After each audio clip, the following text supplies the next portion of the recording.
Music Education Coalition's virtual town hall. We're going to be with you in just a minute. We have an awesome panel for you today of college professors that are going to be talking about what does school look like for teachers and students going back to college, and maybe we'll get into some other topics as well. So stay tuned. We'll be with you in about a minute.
Welcome again, everyone. My name is Ryan Zellner. I'm the Strategic Programs Director for the Grammy Music Education Coalition, and thank you for joining us for another session of our virtual town hall. Today, we are very excited to have with us 4 college professors, all of which I can also call friends, which is very exciting that we can talk about what does school look like back for college students, for teachers, for professors. Everybody has those big questions that are coming up. Today with us, we have Dr. Carla Sybil from the University of Miami and the Frost School of Music. We have Dr. Virginia Davis from the University of Texas, Rio Grande Valley. We also have Dr. Brian Powell with us from Montclair State University and Dr. Donnie Hewitt from the University of Wisconsin Parkside. So what I've asked the panelists to do is basically come to us and say, each of them are in different areas of the country. Obviously, we have Virginia, which is, we have a Virginia, but not the state of Virginia. We have Florida, we have Texas, we have New Jersey, the Garden State, and we also have Wisconsin. So all are experiencing different things with the COVID pandemic right now. And we're all wrestling with this idea of what does it look like, whether you're a college freshman going to college for the first time, whether you're a college senior and you're doing your student teaching, and maybe it's a hybrid model in the fall, and how's that going to be observed? And then we have this issue of just ensembles, right? We have, what are we going to do with our chorus, our bands, our orchestras, our small groups? You know, how are things going to look different for those students that are going back to school, and what are the colleges doing in response, or even what, maybe they don't have an answer right now, but what are they thinking about? So today we're gonna start with Dr. Carla Sybil from the University of Miami Frost School of Music. Thank you, Ryan. Thanks for inviting me to join all of you on this panel. So I've taken some time to think about and reflect on what the change means. Obviously, things are going to be very different than they were last fall when we opened. We're talking about reopening, not opening in the fall, and what this is going to mean for us. And it's obviously going to look different institution by institution. But I think there are enough significant matters going on in the world around us that there's no doubt we are taking some time to reflect on what we do in music teacher education. The first, Ryan, as you mentioned, is the COVID-19 pandemic. That's clearly on our mind. It's in our mind and in our bodies and in our spirits right now, because it's what we're living.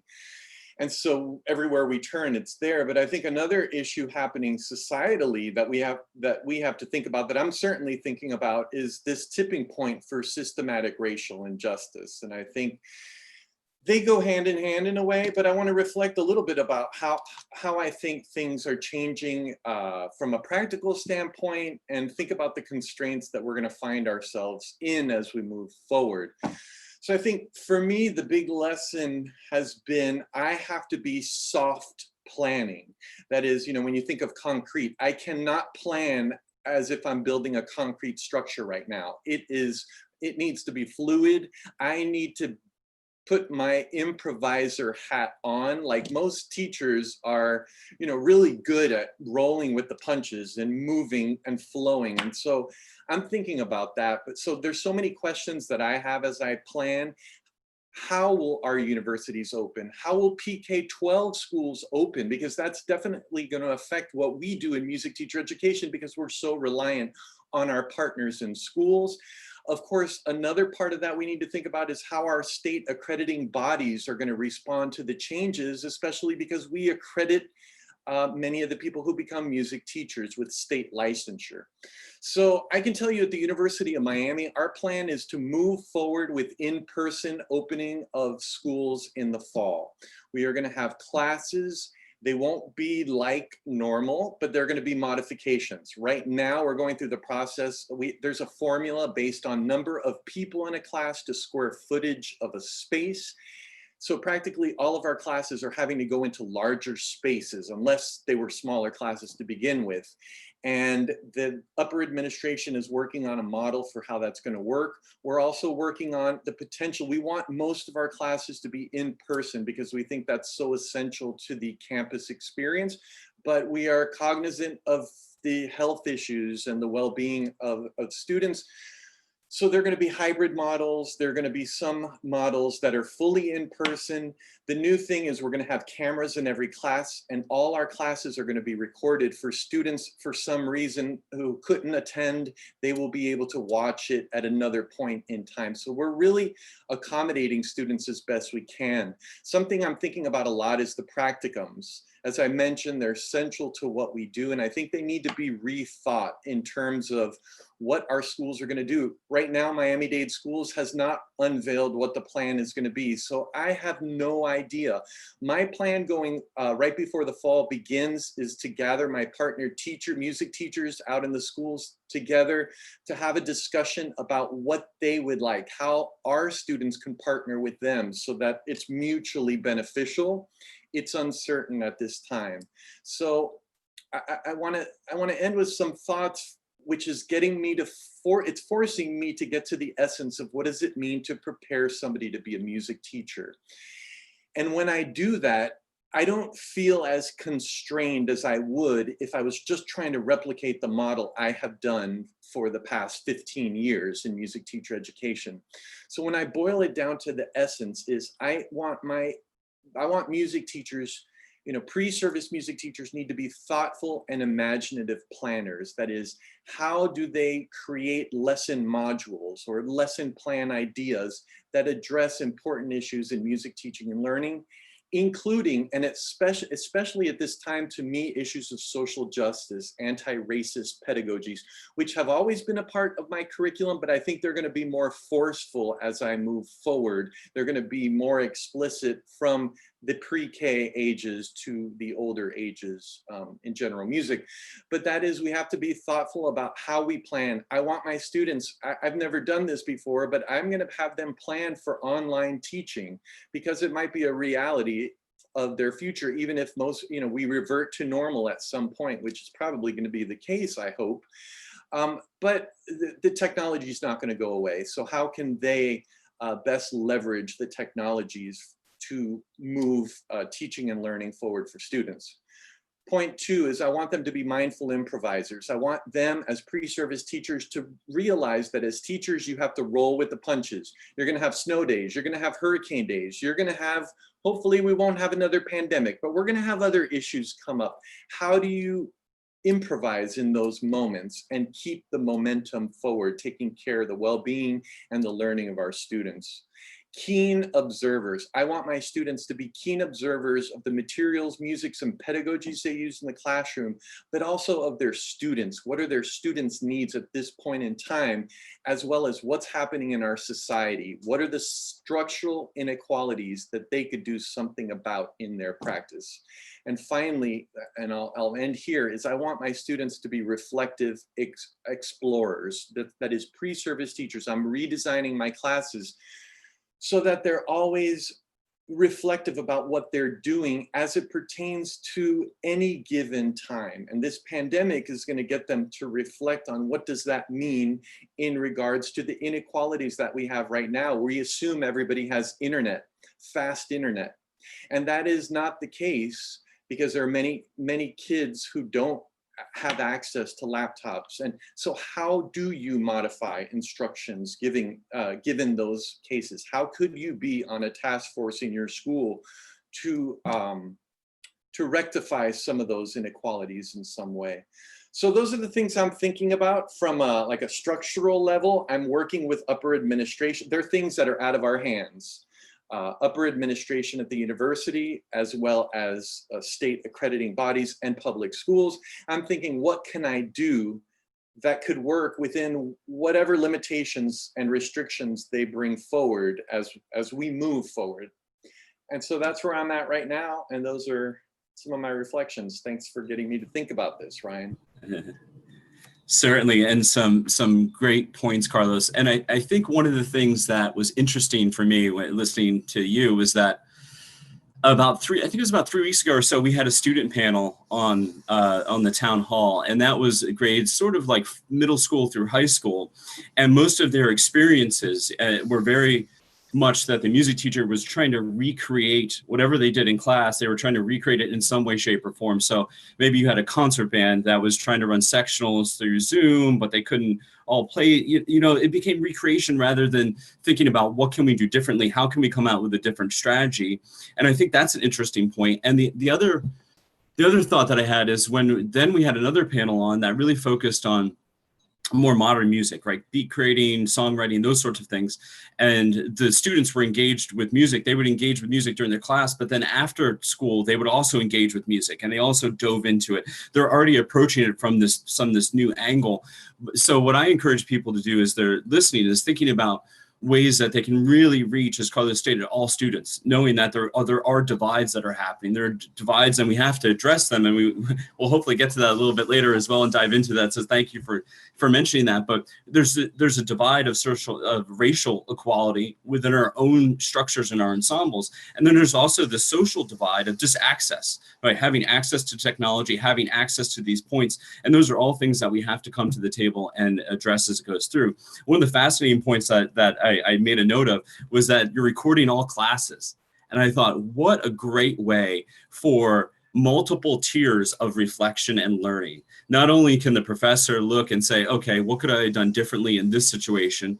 The students can observe them from a teaching standpoint and also from a material standpoint and see what did we miss? And it gives them an opportunity to really dive in possibly as a deeper level than just going to class and zoning out. I never did that, of course. I was always the fantastic student, but going to class and zoning out versus reflecting and really getting back into the actual curriculum. So thank you very much. So next we're going to go with Dr. Virginia Davis, not from Virginia, but from the University of Texas, Rio Grande Valley. Thanks for having me, Ryan. I'm happy to be here. I think it's going to be a really interesting fall.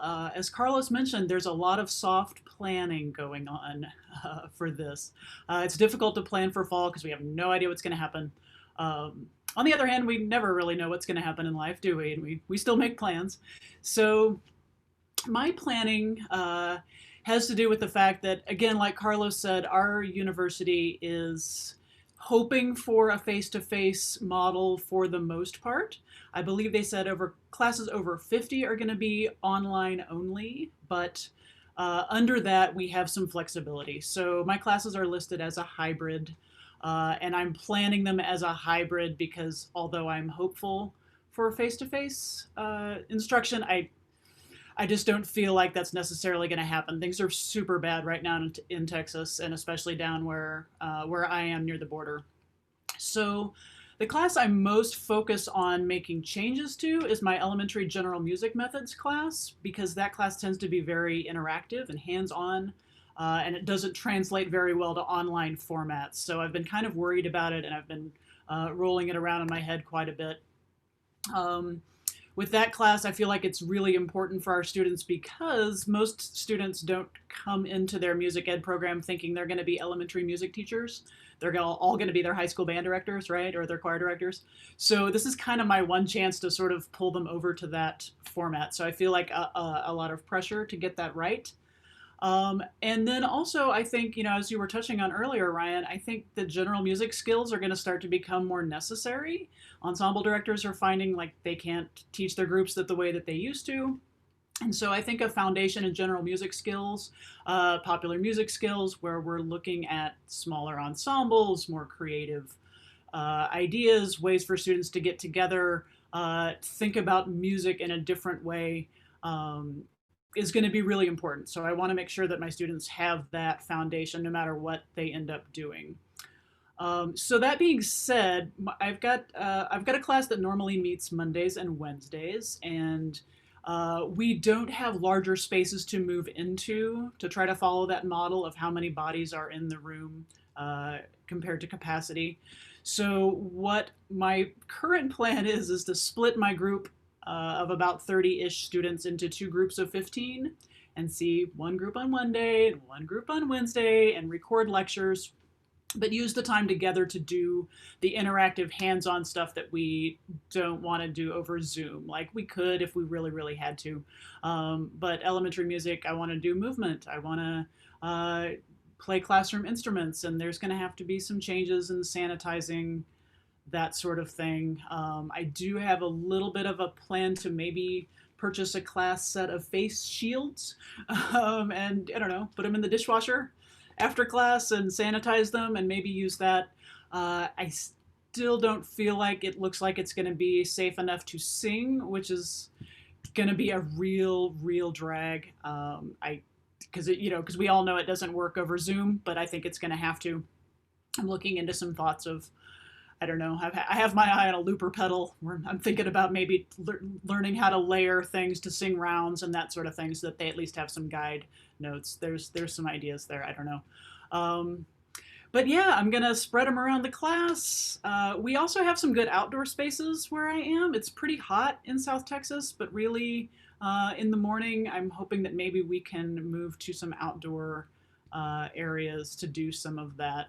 And that's kind of the recreation part. The new part then, of course, again, as we mentioned, is they need to be familiar with this online teaching format, because as much as we hope that this pandemic is going away, my gut feeling is that we're going to have to deal with this from time to time forever. And they need to be ready for that. So I am going to try to be bringing in more technology, make them do some projects like how to use Google Classroom. I know a lot of teachers have to use that in the K-12 arena to teach. So making sure that my students know how to do that. Maybe have them make one of those cool little interactive classrooms with the Bitmojis and all the fun stuff around. That's kind of a cool elementary music thing that we could do.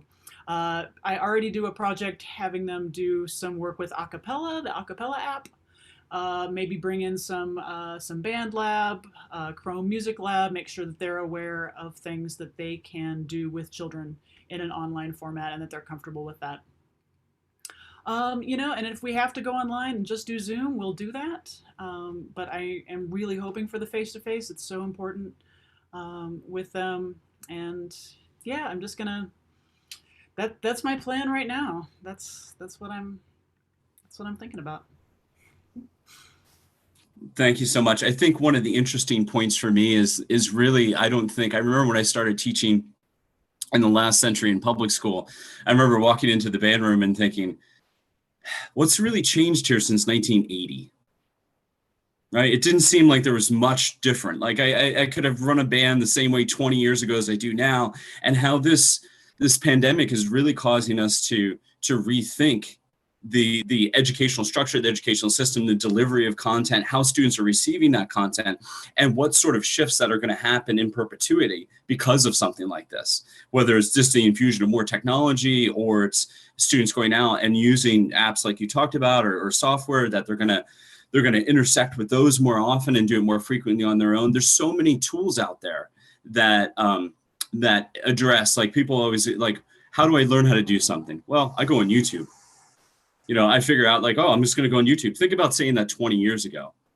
Just go and look it up and watch a video. And you'd be like, no, I got to talk to somebody. I got to take it somewhere. I got to buy a manual. And now all that sort of knowledge is at our fingertips. And it gives the students a much different access point for those that do have access and can do that in some sort of frequency across the board. So I thank you very much for those points. For those of you that are just joining in, even though it's a little bit after the hour right now, this is the Grammy Music Education Coalition's virtual town hall. We're joined by 4 college professors. We're joined by Dr. Carla Sybil from the University of Miami and Frost School of Music, Dr. Virginia Davis from the University of Texas, Rio Grande Valley, Dr. Brian Powell from Montclair State University, and Dr. Donna Hewitt from University of Wisconsin Parkside. Also, as you're listening to us or watching us talk about these topics and you have things that you're thinking about, please go, whether if you're watching on Facebook or you're watching on YouTube, wherever, whatever the social platform is, type your question in there and it gets kicked to us and we'll throw it in as soon as we can.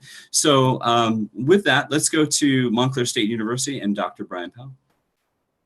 All right. Yes, thanks, as everyone else said, for happy to be here. A lot of the things that are kind of on my mind and that I was going to talk about have been previously addressed, so I'll touch on maybe some things that weren't addressed. In New Jersey, as you might be aware, we're one of the few states that's actually trending down in COVID cases.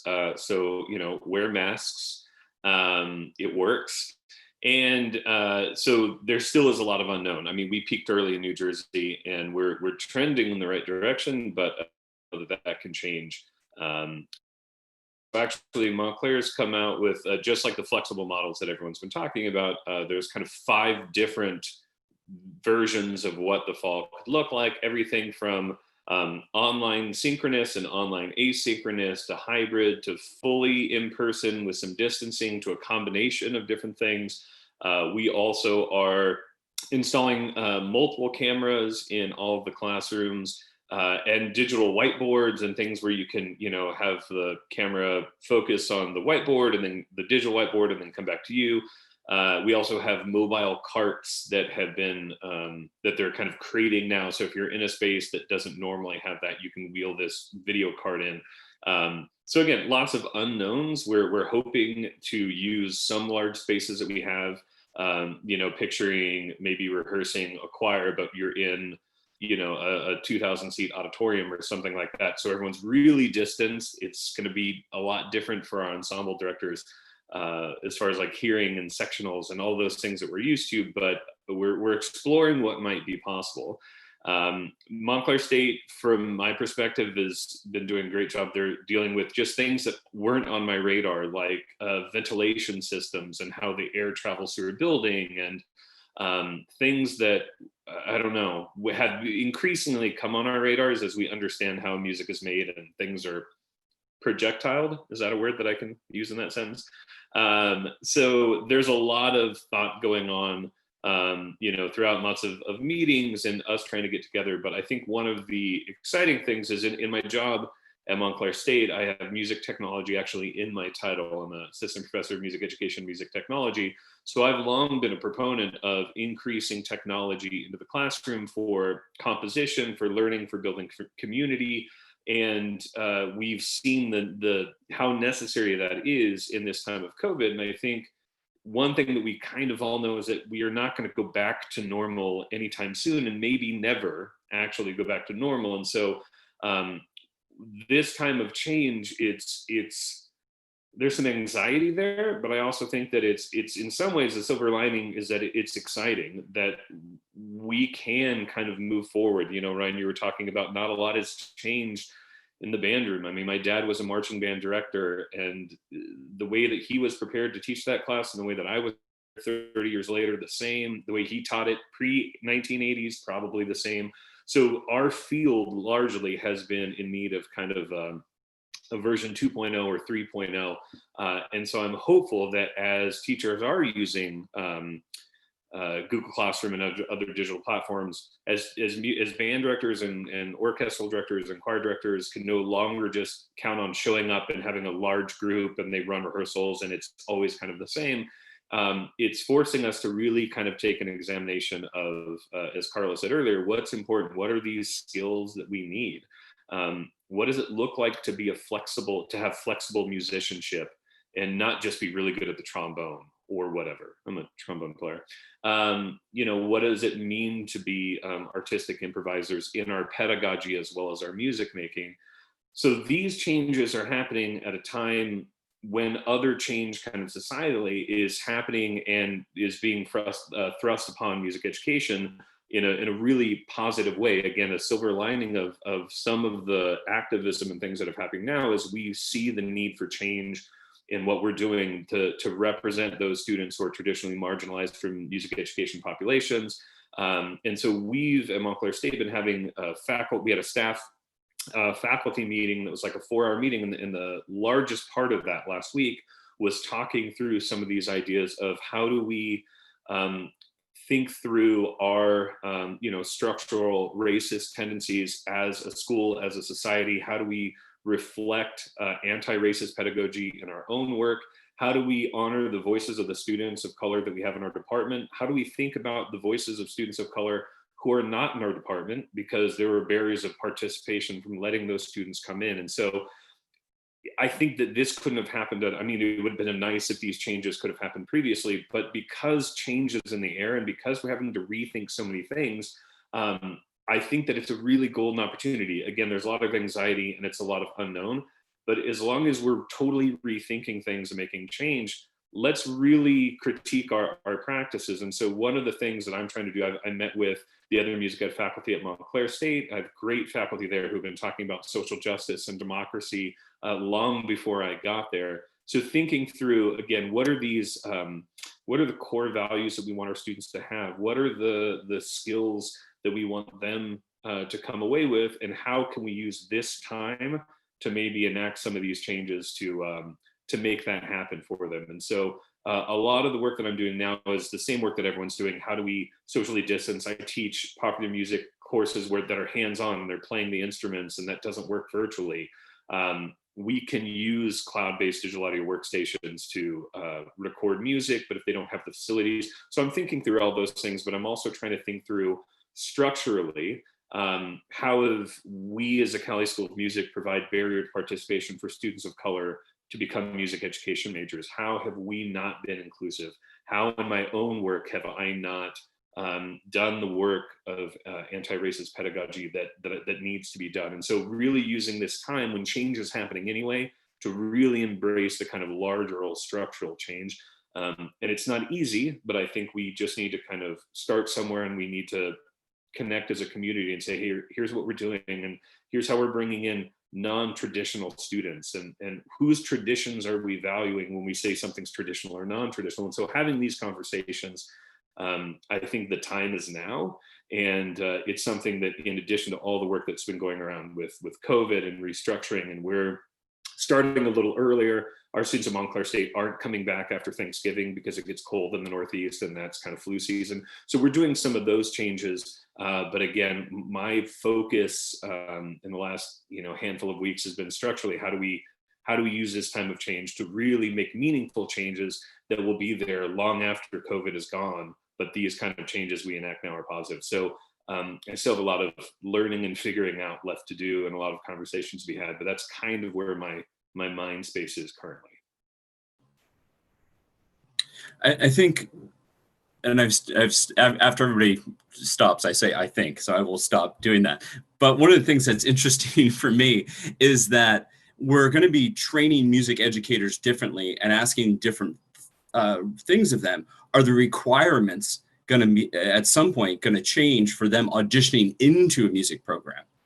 So I remember when I auditioned for music programs, they never sat down and said, what are your skills on Google Classroom or on using these apps or these programs? It was like, how well do you play this instrument? So I'm wondering if at some point, this is a little bit not to answer right now because I want to get to Dr. Heard, but one of those things that comes out is like, if we don't have the filtering process in the beginning, if we don't change that, though ultimately won't be that much change. As we know, Brian and I both teach at Montclair State University. I do brass methods there, and most of the students that come into that program, I'm sure with a lot of music programs, they want to be that band director or choir director, or those are the kind of things that are in their mentality coming in. So it's how do we change those sorts of front end requirements to help open up those gates that will allow for these greater things to happen. And just going back a little bit to Virginia's point about, nobody talks about being their general music teacher. And what's interesting, one of the things that we do with the Grammy Music Education Coalition is we actually examine all the school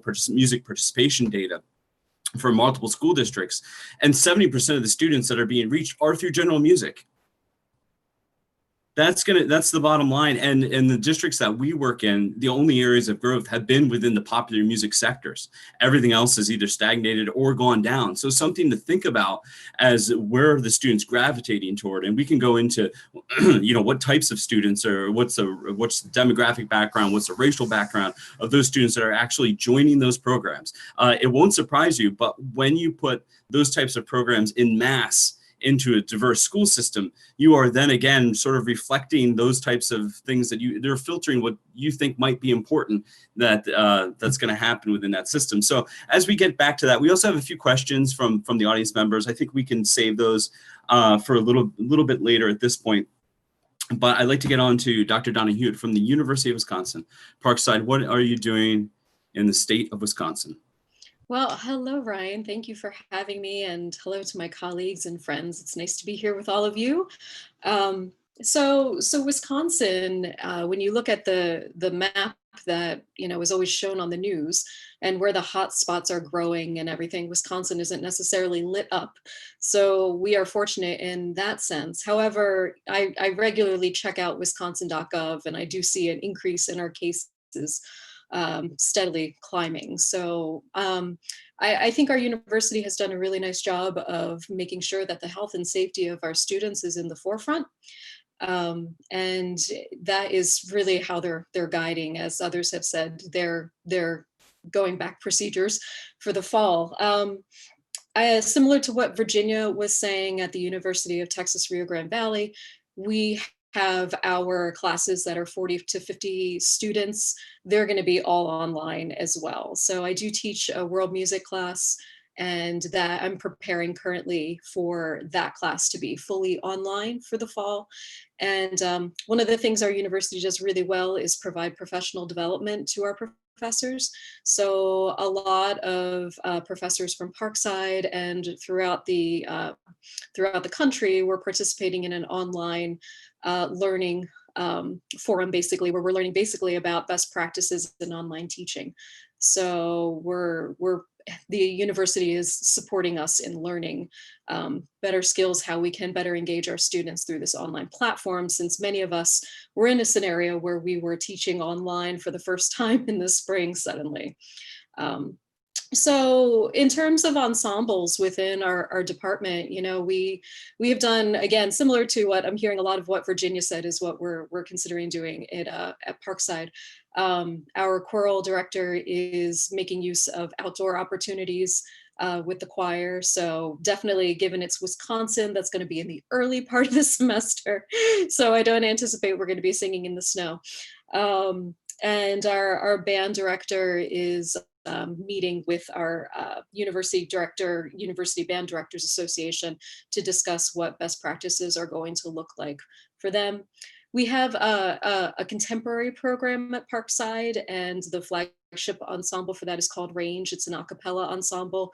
So the technology that they use through their ensemble, they use mics. Every student is mic'd. They have in-ear technology. So that allows them to have social distancing. So that is kind of built into something that they do. So fortunately, they're fortunate for using that technology. I personally am not teaching a methods class per se for the fall. That was in the spring. And I was happy that we were able to have a significant amount of class time together before we went into an online format. So one of the classes I am teaching in the fall, music teaching and learning, it's a community-based learning class now. So it has that designation, and we work with a community partner. And that is in the process of trying to explore what that is going to look like with the community partner, how we can both support each other and, keep everybody's health in mind and support everybody's learning as well. So those are some of the highlights of what we have going on at Parkside right now. Thank you so much. And there's a couple questions that have been coming in. And it's mostly sort of about this. I try to group them a little bit, that they're like access to resources. Like, so for example, one of the questions that we got was, let me just read it quickly. Any insights and options for classroom schools where students have to share instruments? And when Donna was talking about, every student can have a microphone and in an earpiece, that's not available for many public schools. They're not going to sit there and say, oh, we're going to buy 50 microphone sets at whatever times this, and you can do this, X, Y, and Z. But I'm wondering if you have any recommendations. I know that NAFME's put out some guidelines as far as sharing of instruments, that has been released, and I'm sure you can get that on nafme.org. I know that the Wisconsin Music Educators Association has put out some, as well as some other institutions. But I wonder if you have any sort of personal insights or thoughts about the sharing of instruments. Is the answer just don't do it?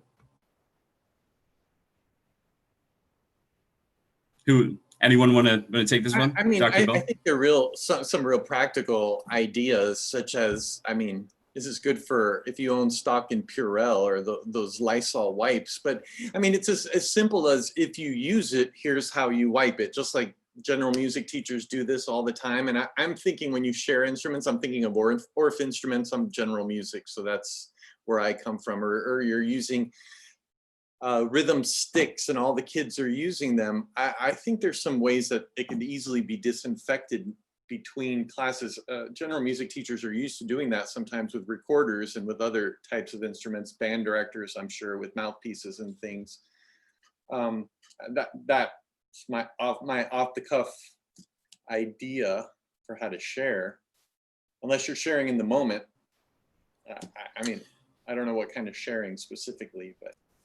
I'll jump in there. I just put in our little online chat the study that I know that the Band Directors Association is looking at to discuss, that's coming out from Colorado State University, and it's sponsored by several organizations.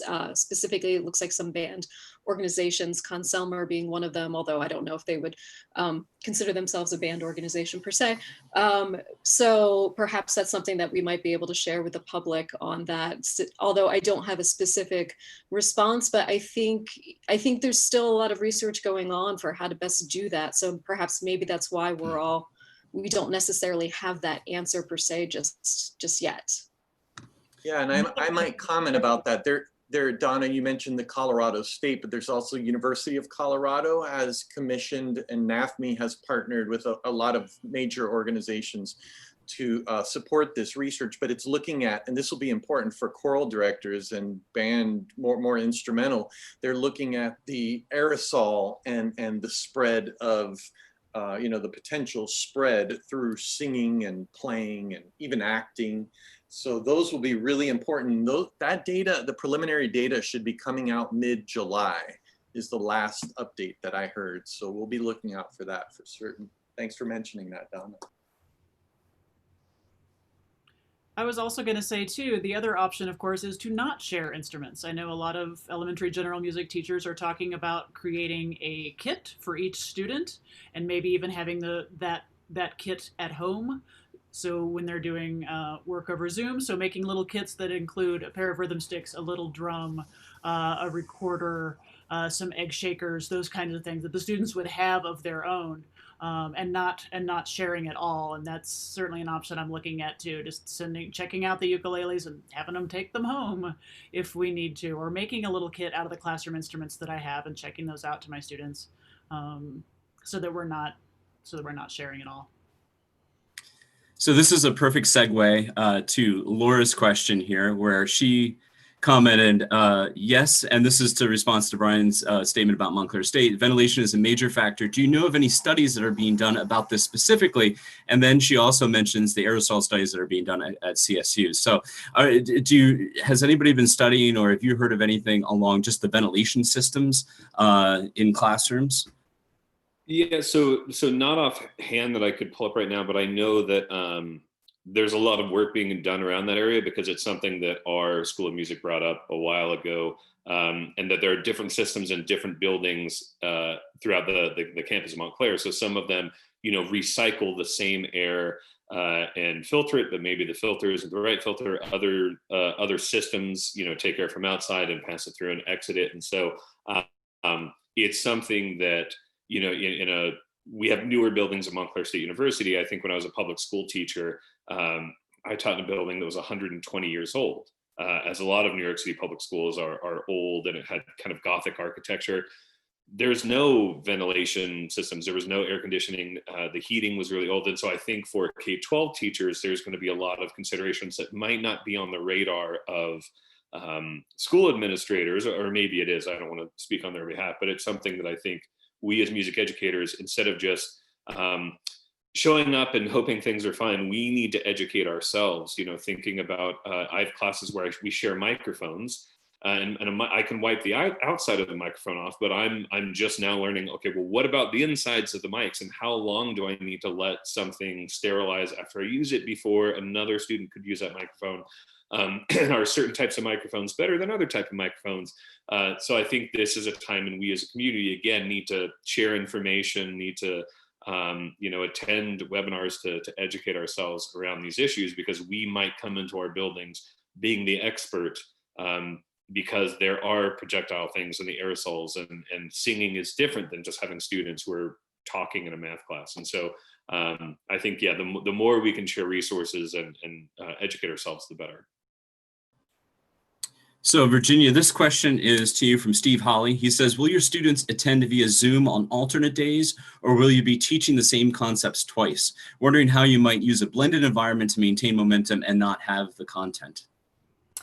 Yeah, my plan right now is to teach it twice. I don't mind teaching it twice because I want to make sure every student gets that active component. That being said, I am also kind of wondering about live stream opportunities where I might be able to stream what we're doing to the other half of the class. Right now, I have heard no plans from our schools to do some of the cool things you guys are talking about as far as installing cameras and that kind of tech. I'm definitely going to bring that up to my department head, but I have not heard about us doing that. But that being said, I know that there are ways to live stream from the computer podium, but I'm not sure it would catch me moving around the classroom, and that's what I kind of plan to do. So yeah, I'm gonna have to see what works for the students. Thank you very much. I'd like to get into something that Carlos had mentioned early on, but we're going to start with Donna this time because she was last. So we'll flip the order a little bit. Start and talk about this idea of, obviously we're in a very turbulent social climate. As Carlos mentioned, you have the pandemic on one hand, and but they're sort of overlapped in some ways, right?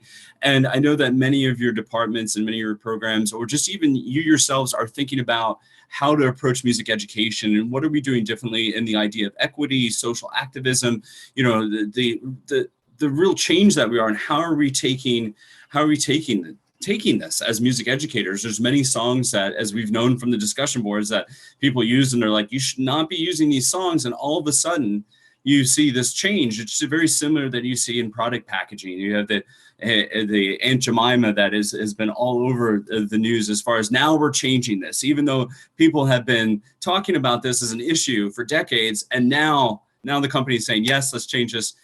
They are not a sponsor, by the way, just to make sure that's clear. But that's something that all of a sudden it comes to the forefront, and it forces us to start thinking about what do we need to do differently to be more inclusive or to reach more students or what have you. So let's start with Donna, and then if anybody else wants to go immediately after that, they're welcome to do so.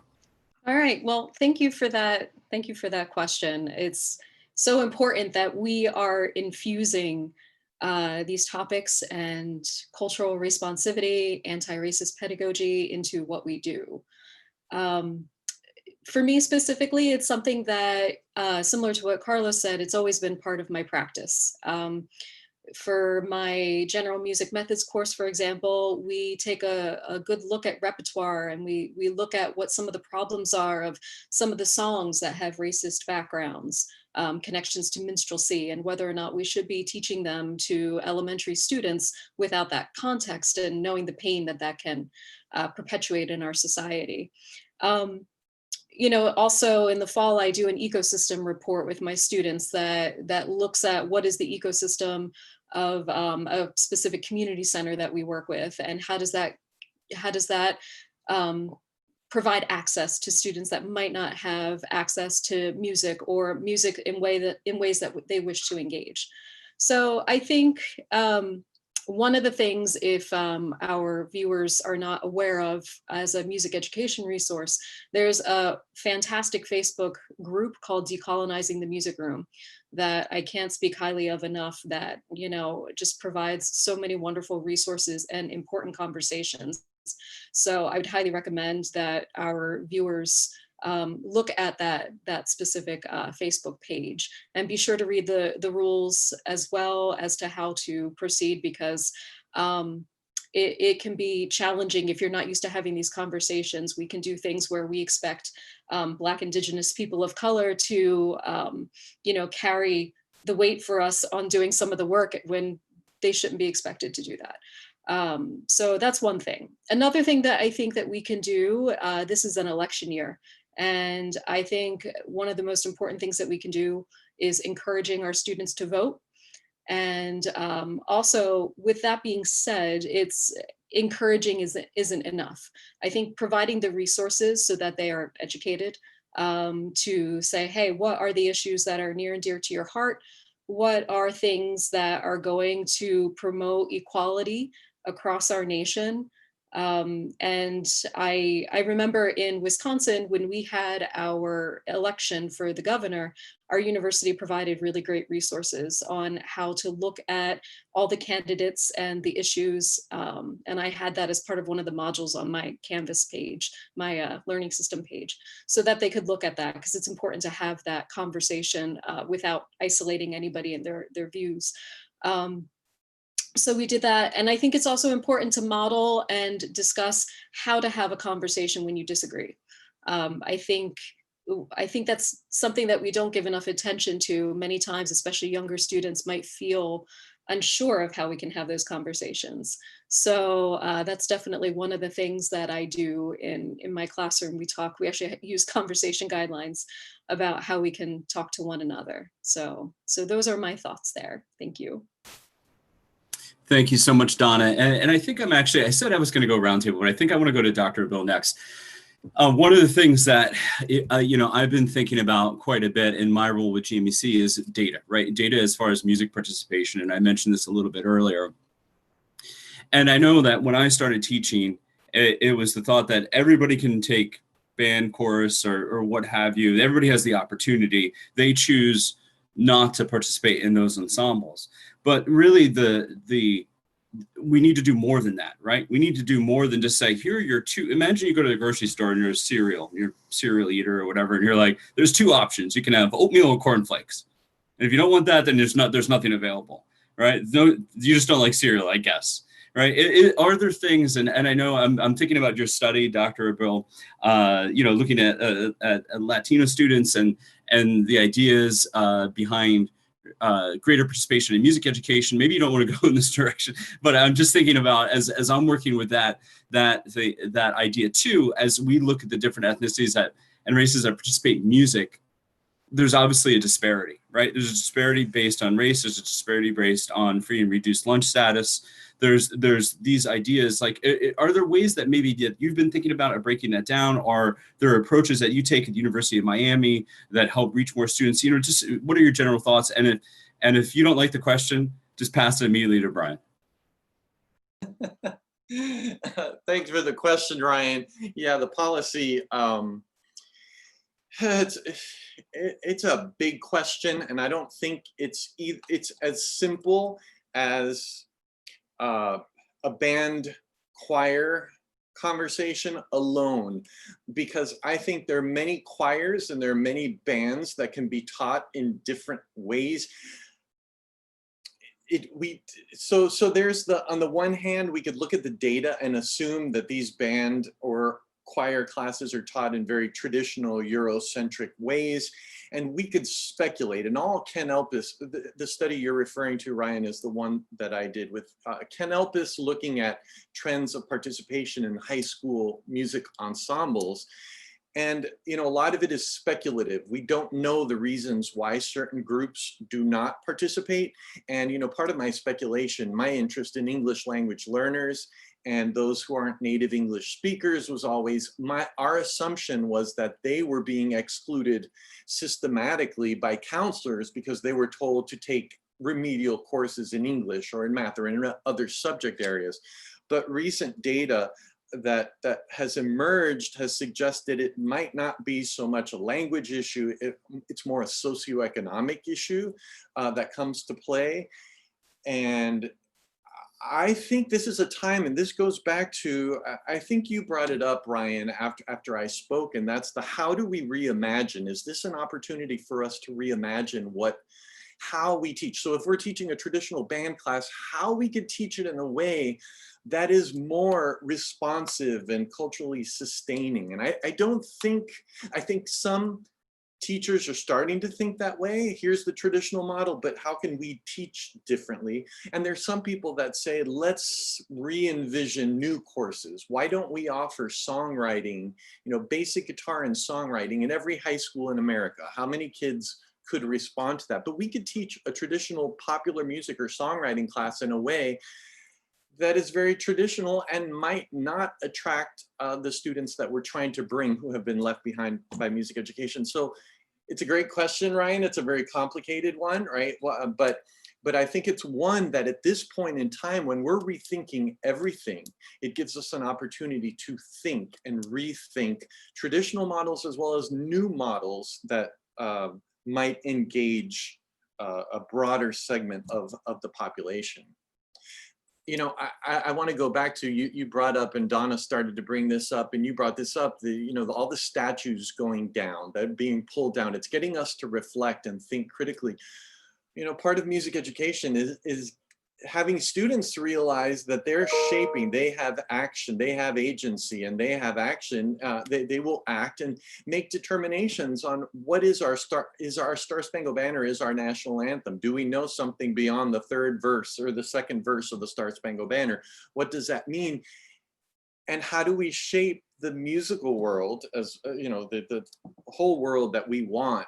And I think music is a part of that. So I think this is connected to the ensemble, the large ensemble. What is the music that we've replicated for so long? It's been traditionally European men whose music we've played time and time and time again. And there's so many women and people of color whose musics haven't been played and heard. And people don't see teachers that look like them either in these music classes. So thanks for the question.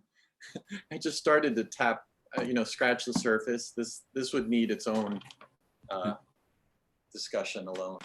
That would be an awesome discussion to be able to have and really dive deep into some of those areas. And a couple of things strike me immediately, and the idea of the reimagine, right? Reimagine that. I keep going back to that, reimagining the class as I'm thinking about my own brass methods class at Montclair State University and what's it really going to look like. And in all honesty, I think that a hybrid model of some sort can be actually more effective in really reaching students. We're all talking about social emotional learning too, for another sort of buzz phrase that's coming out. But when you have 30 students in a class or 100 students in band, you really get a chance to connect with them. Where maybe now through Zoom and you do smaller groups or you're doing one-on-one, you can do that you couldn't do before. As bad as it sounds, like when I was a band director, I would get maybe 40 freshmen in. Band camp is happening. You're working toward the football game. I'm not even remembering what their names are. I'm just like, we're on this goal, we're on this path. And like now maybe that's not a possibility because you're going to connect with them one-on-one. And the other idea that strikes me too is that why? Just the simple question of why. When you're doing a piece of music, ask yourself, why are you doing this piece of music? And if it's simply because everybody's done it, that seems like a really bad reason. It could be a great piece of work, right? And there's reasons that other people have picked. But if you're constantly just recreating in that mode of like, well, I'm doing it because my band director did it. I'm doing it because my general music teacher did it. Well, I'm doing it because we've used these songs for the last 50 years. It really seems that society, technology, people, we move on. And in order to advance society, we need to constantly reimagine that idea of why. Why are we doing this? Why are these actually here? Does this represent us as a people and collectively us? And one of the things that I did, and then I'm going to open it up just to see if Virginia or Brian have any comments. One of the things that I did is I did sort of a little bit of a historical analysis of race trends in the United States versus suburbs versus urban areas. And guess what? It's changed shockingly a lot in the last 30 to 40 years. So if we're saying we're doing music or doing a system that was put in place in, say, 1930s or 1940s or even earlier, that was for a different time, a different place, a different demographic. So it's really, we have to ask ourselves, what's available. Imagine 20 years ago or 30 years ago, connecting to people via the internet or getting in a stranger's car that you just pulled up on an app on your phone. People would look at you like you're insane, but now it's commonplace as we go into it. So with leaving on the word insane, I'm going to open it up to Brian or Virginia to see if they have any comments. Hey, we have to keep it fun here at GMUC. If we have any comments in what your universities are doing. Virginia, would you like to go? I would. Just briefly, the University of Texas Rio Grande Valley is right on the U.S.-Mexico border. So we are rather accustomed to working within students' cultural traditions. Our students are 90-some% Hispanic, probably 95%, with just a smattering of other racial groups in there. So we have a strong mariachi program. We do a lot with traditional folklorico dance, those sorts of things. It's in our mission statement that we're 3 Bs: bilingual, bicultural, and bi coastal, or some. That's not it. There's another B. But at any rate, we really do try to support cultural traditions. That being said, I think we still have work to do to make sure that that message is getting across our music ensembles and our music classes, that we're not just focusing on assimilation and here's all the traditional band pieces you need to play, and trying to think about that. And I think we're starting to do that, and I think we have more work to do there. We have a lot of DACA students, a lot of dreamers, and so we are trying to support them as well and think optimistically about their chances to go on and become music teachers here in the US and work and live and do what they're hoping to be able to do. So that's where we are at UTRGV. Yeah, one of the things that I've been focusing on too is, like, I say this in traditional ensembles, and I don't believe it's one or the other. I really believe that it's this and, right? Offer these and I think people are scared to let go. They think by adding something, they're going to let go of something. But when you open up the pathways, right, more people are going to go to that. It's like, I've added parking spaces. More people are going to go there to park. It's just the way it works. And I think there's this underlying fear that if we do open up into these other areas, that all of a sudden we're gonna dilute what we've done, or we're going to take away those things.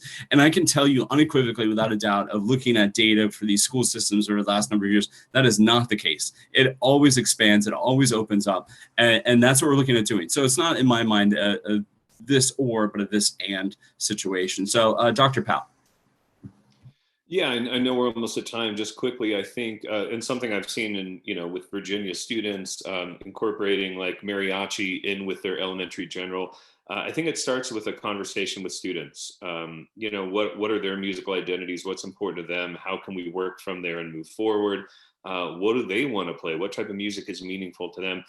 Those conversations have always been really fruitful. I do mostly music technology and popular music.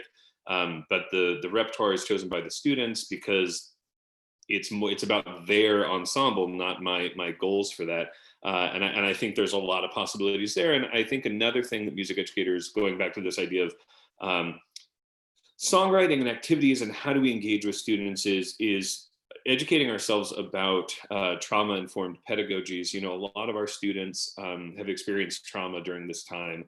And so I think in some motivation to get them to kind of like, oh, let's write a song about what you did during the COVID time or over the summer. Well, if they're students of color, if maybe they lost someone, we run the risk of kind of re-traumatizing some of these students. And so I think the conversations are important, but this goes back to that kind of flexible preparation. I think we need to have conversations with our students, find out what were their experiences, what are they thinking about, what anxieties do they have. And then how can we use music to kind of move forward? How can we touch on those social and emotional areas of learning in a meaningful way, and instead of just coming in saying like, well, I've created this thing that's going to work online and students are going to do this because it's going to be good for them. How do we start with that conversation and move out from there? Because I think there's a lot of work to be done. But again, as I said in my first thing, it's like, now is the time that change is happening. So like, let's really be critical about our profession because we care about it. And let's rethink audition requirements. Let's rethink what the large ensemble experience is. Let's rethink who we're hiring to teach certain classes. Let's rethink the necessity of the terminal degree. I think now is the time to be having these conversations because change is happening whether we're ready for it or not. And I would rather see the music ed profession lead that change as opposed to be reactive to it. So I think there's a lot of opportunity. Thank you. And now's the time to close out our hour-long session. It always goes too fast. I feel like we should have a discussion about these issues and maybe broaden the panel a little bit, invite some more people, and dive in for an 8-hour-long session. We'll just do a live stream marathon and we'll dive into it. I'm kidding, of course, but I would like to have you back on at some point in the summer and maybe invite some more colleagues and expand this discussion point, because I think this is so important. And I feel like we could have really kept going to layers. And I know that Carlos is waiting for he's like, I want to answer this question and I'm going to do it well, but I need 20 more minutes to be able to dive into this. So I'm very excited. I'm very thankful for Dr. Carla Sybil from the University of Miami Frost School of Music, Dr. Virginia Davis from the University of Texas, Rio Grande Valley, Dr. Donna Hewitt from University of Wisconsin Parkside, and Dr. Brian Powell from Montclair State University. Thank you for joining us on the Grammy Music Education Coalition's virtual town hall. And please share this, please talk about it, please have a discussion, post it in Decolonizing the Music Room. Get it out there, and let's open up these doorways as much as we can so we can have these discussions for as long as and as far as possible. Thank you very much.